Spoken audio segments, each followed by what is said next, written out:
আসসালামু আলাইকুম। United commercial bank তাদের ফিক্সড ডিপোজিট রেটে আবারও পরিবর্তন নিয়ে এসে হাজির হয়েছে।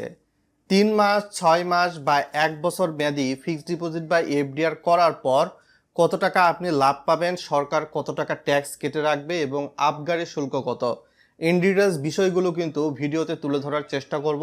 তাই অবশ্যই ভিডিওটা লাইক করে চ্যানেল নতুন দর্শক হয়ে থাকলে সাবস্ক্রাইব করে দিবেন বন্ধুরা। তো এখন আমরা একটা এক্সেল শিটে চলে এসেছি। তো এখানে ফিক্সড ডিপোজিট আপনি 3 মাসের জন্য করলে 9.75% রেট, 6 মাসের জন্য 10% এবং 1 বছর বা 12 মাসের জন্য করলেও 10% রেট দিচ্ছে। সর্বনিম্ন 10,000 টাকা বা গুণিতক ফিক্সড ডিপোজিট করতে পারবেন। তো 1 লাখে এখানে 2337.50, 2 লাখে দিচ্ছে 4,875, 3 লাখে 3 মাস পর 7,312.50, 8 লাখে 3 মাস পর 9,750, 5 লাখে 3 মাস অন্তর 12,187.50 পাবেন এবং আপনার মূল অর্থ ফেরত পাবেন। এবং 6 লাখে 14,625, 7 লাখে আপনার 17,062 টাকা 50 পয়সা, 8 লাখে দিচ্ছে 3 মাস অন্তর 19,500, 9 লাখে 3 মাস অন্তর 21,937.50। তো এর উপর কিন্তু আবার একটা ট্যাক্স আছে। আপনি যদি বোঝেন তাহলে হয়তোবা বিষয়টা খুব ভালোভাবে বুঝবেন। সাপোজ আপনি 10 লক্ষ টাকা রাখলে কিন্তু এখানে অলমোস্ট পাবেন 24,037 টাকার মতো। আপনার ট্যাক্সের বিষয়টা কি, অ্যাকাউন্ট করার পরবর্তীতে যদি রিটার্ন প্রদানের কাগজ, এখানে ট্যাক্স বা টিডিএস কর্তনের একটা বিষয় আছে। আপনি অ্যাকাউন্ট করার পরবর্তীতে রিটার্ন প্রদানের প্রমাণপত্র যদি ব্যাংকে সাবমিট করতে পারেন তাহলে আপনি যে মুনাফাটা পেয়েছেন তার উপর 10% হারে ট্যাক্স বা টিডিএস কাটবে, আপনার মূল টাকা থেকে কাটবে না। সাপোজ 1 লাখে ধরে নিলাম 2437.50, তো এইখান থেকে 10% হারে ট্যাক্স যদি কাটে আপনি কেমন মুনাফা পাবেন? তো সেক্ষেত্রে মাইনাস দিবেন, এইখান থেকে 10 লেখে পার্সেন্টেজ দিবেন, আপনার কাঙ্ক্ষিত মুনাফা কত আসবে। তো আপনার 243 টাকা 75 পয়সা ট্যাক্স কাটার পর আপনার কাঙ্ক্ষিত মুনাফা দিবে 10% হারে কাটলে 2193.75। আর যদি কোনো ক্ষেত্রে দেখা যায় আপনার 15% হারে ট্যাক্স কাটে, অর্থাৎ অ্যাকাউন্ট করার পরবর্তীতে রিটার্ন প্রদানের কাগজপত্র ব্যাংকে জমা না দিলে, তো সেই ক্ষেত্রে আপনার 15% হারে ট্যাক্স কাটার বিষয়টা 4337.50 থেকে বাদ দিবেন -15%, 15 লেখে পার্সেন্টেজ। তো সেক্ষেত্রে 365.625 এটা কেটে নিবে 15% হারে ট্যাক্স বা টিডিএস, তারপর কাঙ্ক্ষিত মুনাফা 2,071.875 এরকম মুনাফা পাবেন। তো এখানে অনেকেই বলতে পারেন যে 9.75% হলে 1 লাখে তো অলমোস্ট 9,750-এর মতো আমাদের পাওয়ার কথা, তাই না? তো সাপোজ আপনার দেখা গেল 1 লাখে মুনাফা কেমন আসে। 1 লাখে প্রথম আমরা দেখে নিব ক্যালকুলেটারে, তার সঙ্গে রেট হচ্ছে 9.7%। 1 লাখের সঙ্গে গুণ দিব 9.75%, 75%। তাহলে এই যে আসলো 9,750। অনেকেই বলতে পারেন যে এটাই তো আসার কথা, আপনি ভুল দেখাচ্ছেন কেন? তো সাধারণত 9.75% কিন্তু এটা বার্ষিক মুনাফা। এই বার্ষিক মুনাফাকে আমাদের ত্রৈমাসিক মুনাফায় রূপান্তর করতে হবে, অর্থাৎ 3 মাসে নিয়ে যেতে হবে। তো 9,750 এটা যেহেতু 12 মাসের মুনাফা, তাই প্রথমে এটাকে আমরা 12 দিয়ে ভাগ দেব। 9,750 ভাগ 12, 812.5 এক মাসে আসে ট্যাক্স কাটার আগে, যেহেতু 1 বছর সমান 12 মাস, 12 দিয়ে ভাগ দিয়েছি। তো এটাকে আমরা আবার গুণ দিব কিন্তু 3 দিয়ে, যেহেতু 3 মাসের জন্য রাখবো। 3 গুণিতক 812.5, সেক্ষেত্রে 4237.50, যে 4237.50 কাঙ্ক্ষিত মুনাফা দেখতে পেয়েছেন। তো এখান থেকে 10% হারে ট্যাক্স কাটলে কেমন আসবে সেটা তো আগেই বলে দিয়েছি। এই যে মুনাফা দেখতে পেয়েছেন। আর 15% হারে যদি ট্যাক্স কাটে কেমন মুনাফা আসবে সেটাও তো আগে দেখায় দিয়েছি। হিসাবটা এইভাবেই কিন্তু ক্যালকুলেশন হবে আপনি যেই সময়ের জন্য এফডিআর রাখেন।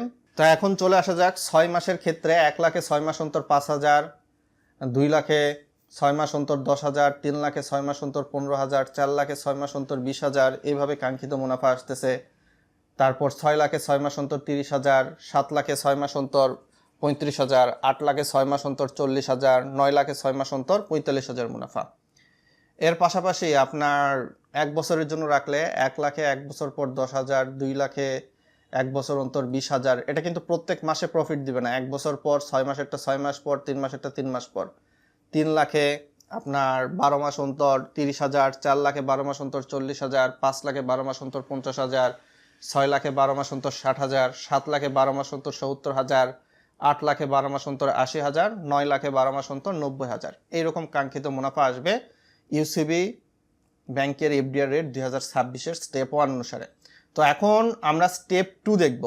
তবে এখানে একটা কথা বলা আছে যে আপনি যদি মনে করেন এফডিআর করেছেন 2 মাস হয়েছে, আপনার হয়তো বা আরও 3 মাস বা 6 মাস বাকি রয়েছে এফডিআর এর মেয়াদ, সেক্ষেত্রে আপনার অর্থের প্রয়োজন পড়লে এফডিআর না ভাঙিয়ে এর উপর লোন নিতে পারেন আপনার মূল অর্থের উপর, এবং আপনি যে মুনাফাটা পাবেন সেই মুনাফা থেকে আপনার এফডিআর এর যে অর্থটা আপনি 3 মাস পর বা 6 মাস পর পাইতেন সেইখান থেকে কেটে নিয়ে আপনার লোন যখন শোধ হবে তখন আপনি মূল মুনাফা মানে মূল টাকাটা আবার ফেরত পাবেন। এখন আমরা স্টেপ 2 দেখব। যদি 1 লক্ষ এফডিআর করা হয় তাহলে আমরা 10% কাটার পর 2194 পাবো, আর 15% হারে কাটার পর প্রতি লাখে পাবো 2072। এইভাবে 6 মাসে প্রতি লাখে 6 মাস অন্তর 4500 পাবো 10% হারে টিডিএস কাটার পর, আর 15% হারে টিডিএস কাটলে 4250 পাবো প্রতি লাখে। 1 বছরে 10% হারে মুনাফায় 1 লক্ষ রাখলে 10% হারে টিডিএস কাটার পর 9000 পাবেন, আর 15% হারে টিডিএস কাটার পর 8500 পাবেন। তো হিসাব একদম সিম্পল, এখানে কোনো সাপোজ দেখা গেল আপনি 5 লক্ষ টাকা রেখেছেন, তাহলে সেটা বের করবেন কিভাবে? সাপোজ আপনি 5 লক্ষ টাকা রাখলেন হচ্ছে 6 মাসের জন্য, তো প্রতি লাখে 4500 মুনাফা, 5 লক্ষে তাহলে কত হবে? তো প্রতি লাখে 4500, আগে এটা আমরা লিখে নিব ক্যালকুলেটারে। তারপর আমরা যেহেতু 5 লাখ রাখবো, তো 4500কে আমরা 5 দিয়ে গুণ দিব, তাহলে কাঙ্ক্ষিত মুনাফা 6 মাস অন্তর 5 লাখে পাবেন 22,500 10% হারে ট্যাক্স কাটলে। আর যাদের রিটার্ন প্রদানের প্রমাণপত্র নাই তাদের ক্ষেত্রে এই যে 4250কে আপনারা গুণ দিবেন কত দিয়ে বলেন তো? ভিডিওর কমেন্ট বক্সে জানান আপনারা বুঝেছেন কিনা, সেটা একটু আমি বুঝতে চাই। 15% হারে ট্যাক্স কাটলে রিটার্ন প্রদানের প্রমাণপত্র না থাকলে আপনি 4250কে 5 দিয়ে গুণ দিবেন। একদম ইজি এবং সিম্পল হিসাব। সেক্ষেত্রে কাঙ্ক্ষিত মুনাফা আসবে 21,250 5 লাখে। অল রাইটস, আপনি যদি বর্তমান সময়ে ফিক্সড ডিপোজিটটা 4 লক্ষ করে রাখেন, তাহলে কিন্তু এই ফিক্সড ডিপোজিটে আপনি যে অর্থ রাখতেছেন তার উপর কিন্তু সরকার কোনো ধরনের আবগারি শুল্ক কর্তন করবে না। যখন দেখা যাবে যে 4 লক্ষর বেশি করে ফিক্সড ডিপোজিট রাখবেন, তো সেক্ষেত্রে দেখা যাবে আপনি 5 লক্ষ রাখেন, 10 লক্ষ রাখেন বা 15 লক্ষ রাখেন, সেক্ষেত্রে কিন্তু আবগারি শুল্ক প্রযোজ্য হবে। তো এভাবে আপনি যদি মনে করেন যে 8 লক্ষর করবেন, তো সেক্ষেত্রে আপনি 4 লক্ষ করে করতে পারেন, 2টা করে। তো এটা কিন্তু একটা ভালো ফিচার। আর 10 লক্ষের বেশি ফিক্সড ডিপোজিট বা এফডিআর এ রিটার্ন প্রদানের প্রমাণপত্র কিন্তু বাধ্যতামূলক। আর বর্তমান সময়ে যে সকল প্রয়োজনীয় ডকুমেন্টস লাগবে ফিক্সড ডিপোজিট বা এফডিআর করতে, গ্রাহক এবং নমিনির 2 কপি পাসপোর্ট সাইজের ছবি, গ্রাহক এবং নমিনির এনআইডির ফটোকপি, গ্রাহকের যদি এনআইডি না থাকে তাহলে পাসপোর্ট থাকতে হবে, পাসপোর্টের মেয়াদ থাকতে হবে, নমিনির যদি এনআইডি না থাকে তাহলে জন্ম নিবন্ধন থাকতে হবে অনলাইন বেস 17 ডিজিটের। তো এগুলা নিয়ে আপনার নিকটবর্তী ইউনাইটেড কমার্শিয়াল বা ইউসিবি ব্যাংকে গিয়ে যোগাযোগ করতে পারেন। আর্থিক বিষয়ে সকল সিদ্ধান্ত অবশ্যই নিজস্ব স্বজ্ঞানে নেবেন, কারো কথায় প্ররোচিত হয়ে নয়।